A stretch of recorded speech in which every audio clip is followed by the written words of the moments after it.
नमस्कार, आप देख रहे हैं रहस्य। आपके साथ इस वक्त मैं हूं लक्ष्मी उपाध्याय। इंसान जब तक जिंदा रहता है, उसके चाहे अनचाहे मौत को लेकर सवाल उसके लिए सबसे अहम होता है। सोचिए, अगर किसी इंसान को मौत का रहस्य पता चल जाए तो क्या होगा? ऐसा इंसान क्या कभी दुनिया में रहा जिससे मौत का रहस्य पता था? इस सवाल पर एक शख्स का नाम हमारे उपनिषदों में आता है, नचिकेता, दुनिया का पहला जिज्ञासु बालक, जिसने यमराज से पूछ लिया था मौत के बाद क्या होता है। इस सवाल को लेकर कठोपनिषद में एक पूरा अध्याय है। आखिर नचिकेता ने यह सवाल क्यों पूछा, लेकिन इसका जवाब क्या मिला, यह आज तक रहस्य है। जो आज के रहस्य में हम आपको लेकर चलते हैं उस जगह पर जिसके बारे में माना जाता है कि नचिकेता का वो सवाल आज भी पूरी वादी में गूंजता है।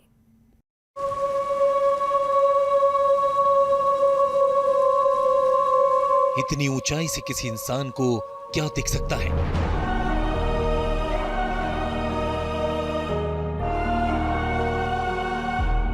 सिर्फ एक ताल जो 2800 फीट ऊंची चोटी पर पेड़ों की झुंड के बीच झांकता है।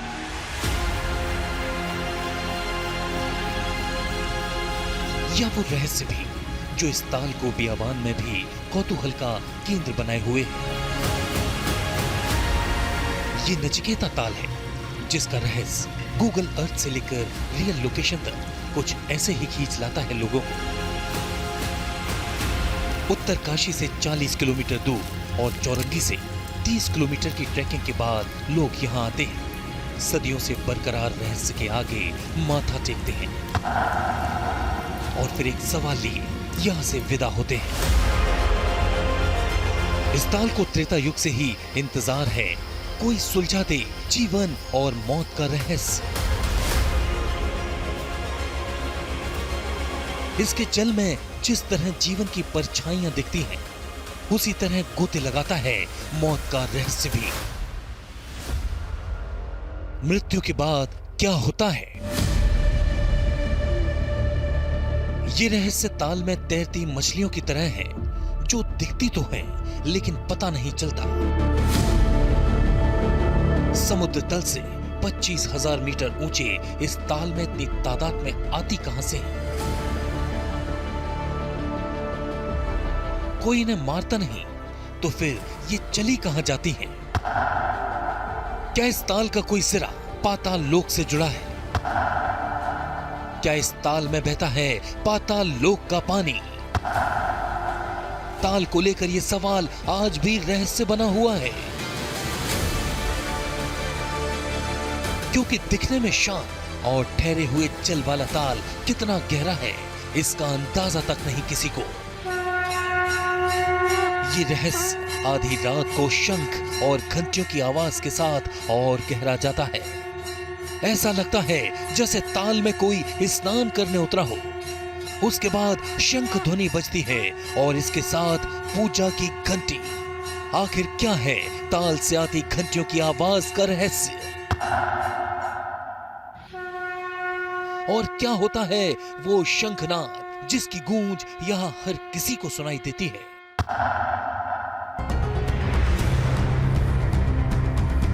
ताल के रहस्य का दूसरा दरवाजा खुलता है इस गुफा में, जिसे यमद्वार कहा जाता है।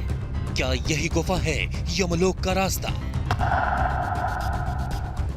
जिससे होते हुए बालक नचिकेता यमराज से मिलने गए थे, ये जानने के लिए कि मनुष्य कहां जाता है मृत्यु के बाद। ये गुफा अपने आप में अजूबा है, क्योंकि ये किसी पहाड़ में नहीं बल्कि घाटी में है।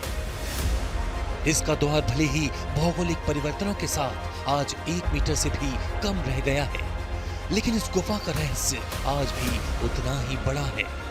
सतयुग में बड़ा रास्ता था यम द्वार आने का, तो ये है यम द्वार। इसमें रास्ता था, सीढ़ी जैसी बनी हुई थी अंदर से। तो कहाँ रह गए भटवाड़ी गांव और कहाँ रह गए यम द्वार? ये रहस्य इसलिए भी कि आज तक इस गुफा में कोई उतरा नहीं। कई सदियों से यहाँ के लोग मानते हैं कि गुफा के अंदर जिसने भी जाने की कोशिश की, वो गुफा से ना तो जिंदा वापस लौटा और ना ही उसका कोई निशान दिखा। तो आखिर कहां खुलता है ताल के किनारे इस गुफा का आखिरी सिरा? इस ताल और गुफा के साथ क्या है मौत के रहस्य का कनेक्शन? नचिकेता ताल और यमद्वार का रहस्य। मनुष्य की मृत्यु क्यों होती है? मृत्यु के बाद क्या होता है? मनुष्य कहां जाता है मृत्यु के बाद? जीवन और मौत को लेकर ये सवाल बाल सुलभ है, मगर त्रेता युग से आज तक बरकरार है। ज्ञान, विज्ञान और अध्यात्म के तमाम अध्ययन के बावजूद त्रेता युग में सबसे पहले ये सवाल 12 साल के एक बालक नचिकेता ने मौत के देवता यमराज से पूछा था। मनुष्य के मर जाने पर कुछ लोग कहते हैं कि वह है, तो कुछ कहते हैं वह नहीं है। मुझे बताइए सत्य क्या है? इसकी पूरी कथा 108 उपनिषदों में से एक कठोपनिषद में मिलती है। तो क्या कठोपनिषद की ये कहानी नचिकेता ताल और यमद्वार का रहस्य समझने में मददगार होगी? उत्तर काशी में जहां से गंगा निकलती है, वहां से 131 किलोमीटर दूर इस ताल का नाम नचिकेता ताल क्यों पड़ा? और ये गुफा यमलोक का द्वार क्यों कही जाने लगी? ये नचिकेता मुनि के पास। तो नचिकेता मुनि के नाम से तो ये प्रसिद्ध हुआ ना, जब ये अमर हो गए यहाँ पे, इसका मुख से यहीं पे हो गए, पूरा मतलब प्राण छोड़ दिया। तो यमराज का ये इसके लिए यही वरदान हुआ था। उत्तर काशी के जिस इलाके में ये नचिकेता ताल है, यहाँ त्रेता युग में वाजश्रवा नाम के एक ऋषि रहते थे। माना जाता है कि उनका आश्रम इसी ताल के किनारे हुआ करता था। वाजश्रवा के यहाँ ही नचिकेता का जन्म हुआ, जिन्हें दुनिया का पहला साधक और पहला जिज्ञासु कहा जाता है। पौराणिक कथाओं में यही ताल बालक नचिकेता की पहली साधना का और पहली जिज्ञासा का गवाह है। कठोपनिषद की कथा के मुताबिक नचिकेता जब 12 साल के हुए तो वाजश्रवा ने विश्वजीत यज्ञ का आयोजन किया। ये यज्ञ राजा महाराजा करते थे ताकि लोक में वो प्रसिद्ध हो सके। ऋषि वाजश्रवा जब इस यज्ञ में दान कर रहे थे, तब बालक नचिकेता को एक बात खटकी। नचिकेता, वो सारी गाय ले आओ जो दूध नहीं देती। काफी संख्या है उनकी। पिताजी, जो गाय दूध नहीं दे सकती, जो इतनी दुर्बल है कि न चारा खाती है न पानी पीती है, क्या उन्हें दान में देकर आपको पुण्य मिलेगा? चुप रहे, मूर्ख कहीं का। पिताजी, आप पुण्य पाने के लिए गाय दे रहे हैं ना? तो उन गायों के स्थान पर आप मुझे ही दे दीजिए। दूर हट यहाँ से, निकल जा। पिताजी, मैं जानना चाहता हूँ, आप मुझे किसे देंगे? मैं कहता हूँ निकल यहाँ से। पिताजी, आप मुझे बताइए, आप मुझे दान में किसे देंगे? सुना नहीं तुमने? निकल जा, मैं तेरा मुंह नहीं देखना चाहता। पिताजी, मैं फिर भी जानना चाहता हूँ, आप मुझे दान में किसे देंगे? किसे दूंगा? जानना चाहता है तू? तो सुन निकम्मे, मैं तुझे यमराज को देता हूं। नचिकेता ने इस बात को अपने पिता की आज्ञा समझी और इस ताल किनारे आश्रम से यमलोक के लिए रवाना हो गए। जिस ताल के बारे में हम आपको बता रहे हैं, उसका नचिकेता यमराज के मिथकीय संवाद से क्या कनेक्शन है, इसका कोई वैज्ञानिक आधार नहीं है। लेकिन उत्तर काशी के पूरे चौरंगी इलाके में नचिकेता को लेकर जिस तरह की मान्यताएं हैं, वो युगों युगों से हैं। नचिकेता ताल नाम भी इन्हीं मान्यताओं की वजह से पड़ा। सिर्फ ताल ही नहीं, ताल के 100 मीटर की दूरी पर एक गुफा है, उसका भी ताल्लुक नचिकेता यमराज संवाद से ही बताया जाता है। कहते हैं नचिकेता इसी गुफा के रास्ते से होकर यमपुरी पहुंचे। नचिकेता जानना चाहते थे कि आखिर मौत क्यों होती है, मौत के बाद क्या होता है।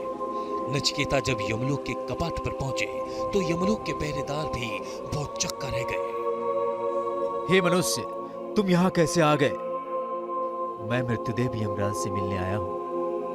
जाओ यहाँ से, यहाँ जिंदा लोग नहीं आते। यही जानने के लिए तो मैं यहाँ आया हूँ, लोग यहाँ मौत के बाद क्यों आते हैं। तुम यहाँ से चले जाओ बालक। यमराज मृत्यु के देवता हैं, वो किसी से नहीं मिलते।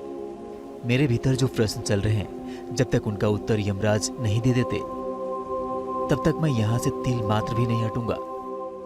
यमपुरी के पहरेदारों ने कपाट बंद कर दिए। नचिकेता कपाट के सामने ही बैठ गए। 3 दिन तक भूखे प्यासे। 3 दिन बाद यमराज ने छोटे से बालक को दरवाजे पर आंख बंद किए तपस्या की मुद्रा में देखा तो अचंभे में पड़ गए। नचिकेता, तुम हमारे अतिथि हो।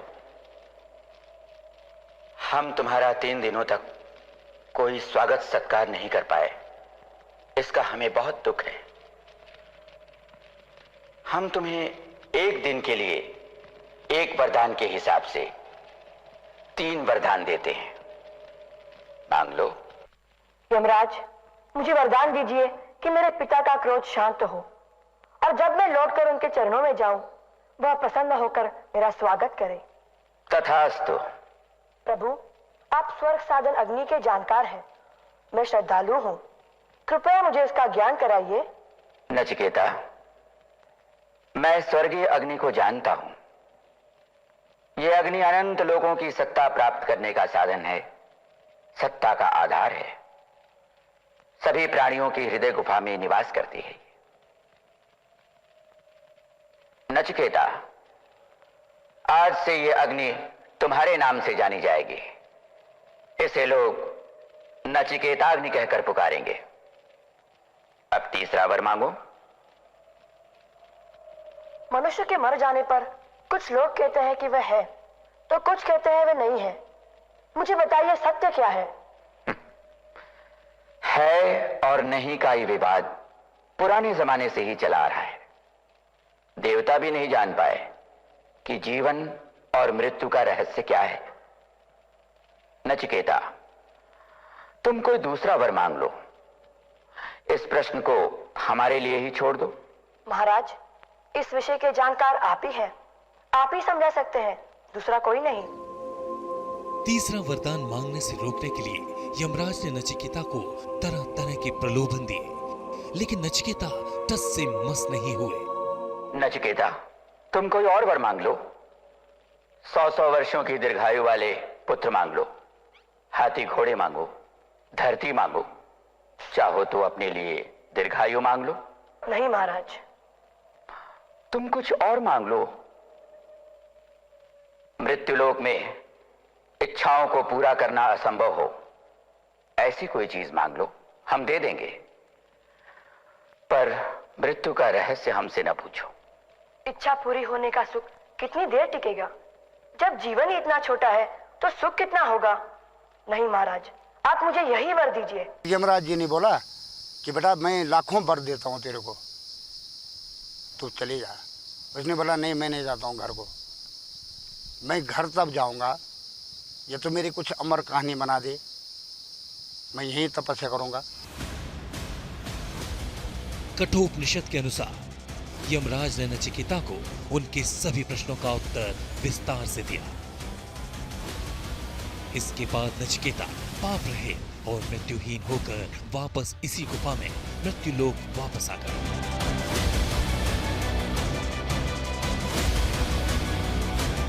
त्रेता युग में एक मानव की उम्र 10,000 साल की होती थी। मान्यता है कि नचिकेता अपनी पूरी उम्र इसी यमद्वार के आगे तपस्या में लीन रहे। मान्यताओं के मुताबिक यमद्वार के आगे जीवन और मौत के पूरे रहस्य का पता चलने के बाद नचिकेता ने यहीं खुद को विलीन कर लिया। तब से लेकर आज तक इस गुफा का रहस्य बना हुआ है।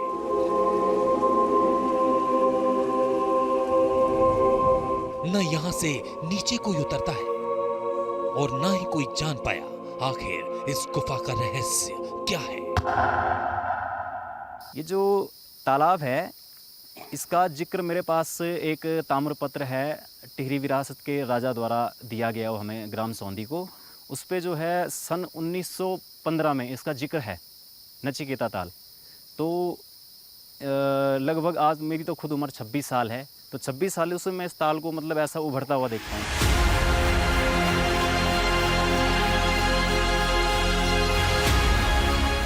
हजारों सदियों से मौत की तरह इस गुफा का रहस्य नहीं सुलझा, तो वो ये डर में तब्दील होता गया। डर ऐसा कि इस गुफा के अंदर उतरना तो दूर, इसमें झांकना भी खुद को मौत के मुंह में धकेलना है।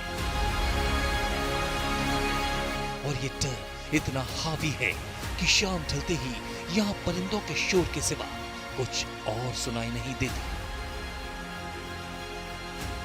रात होते होते पूरा इलाका सुनसान वीरान हो जाता है, लेकिन आधी रात तक कई बार खासकर अमावस्या और पूर्णिमा की रात नचिकेता ताल से शंख और पूजा की घंटी सुनाई देती है। तो लोग आज भी अपने घरों में नचिकेता और यमराज का ध्यान कर लेते हैं।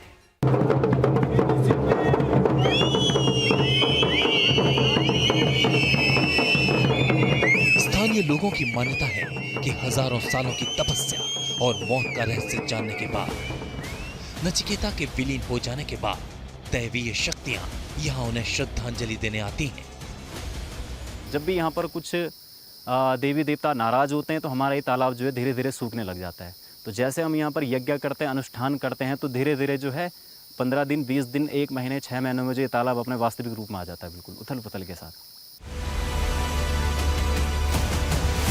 पूजा पाठ की घंटी और शंख की आवाज के साथ ताल में नहाने जैसा जो शोर सुनाई देता है, वो इसी दैवीय दृश्य का हिस्सा है।